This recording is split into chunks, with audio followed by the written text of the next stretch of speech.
और चलिए अब आपको दिखाते हैं नौका आसन कैसे किया जाता है। अगला अभ्यास है पेट का अभ्यास। तो उसके लिए हम पहले कमर के बल लेट जाएंगे। हम करने वाले हैं नौका आसन, सुपाइन नौका आसन। अब जिनकी कमर में दर्द है वो अपने पैरों को ज़्यादा ऊपर नहीं उठा सकते हैं और ना ही उठाना है।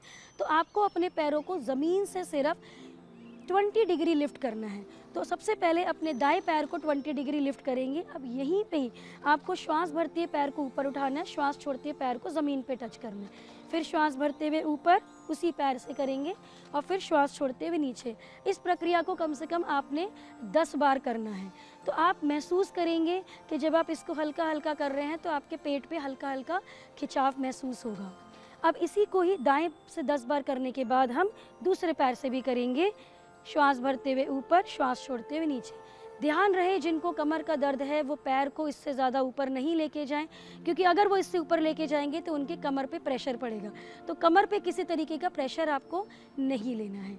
अब अगर आपको इसमें आप सहज पूर्वक इस पर कर पा रहे हैं तो अब हमने क्या करना है, अपने अपर बॉडी को भी उठाना है। तो पैरों को नीचे रखना है, अपने अपर बॉडी को उठाएंगे सहजता पूर्वक, बस इतना उठाना है। श्वास भरते हुए, श्वास छोड़ते हुए नीचे, श्वास भरते हुए ऊपर, श्वास छोड़ते हुए नीचे।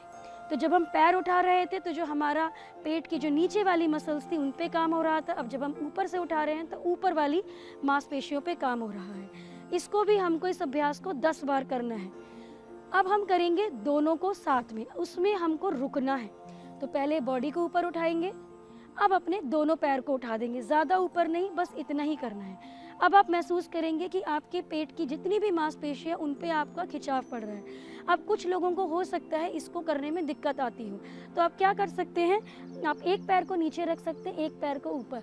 तो कुछ दिनों के लिए आप इस तरीके से अभ्यास कीजिए। फिर इस पैर को नीचे, इस पैर को ऊपर, और जब आपको लगे कि अब आप कंफर्टेबल हो गए, आप कर पा रहे हैं, तो दोनों पैर को साथ, और कम से कम 1 मिनट की होल्डिंग हम इस पे बनाएंगे।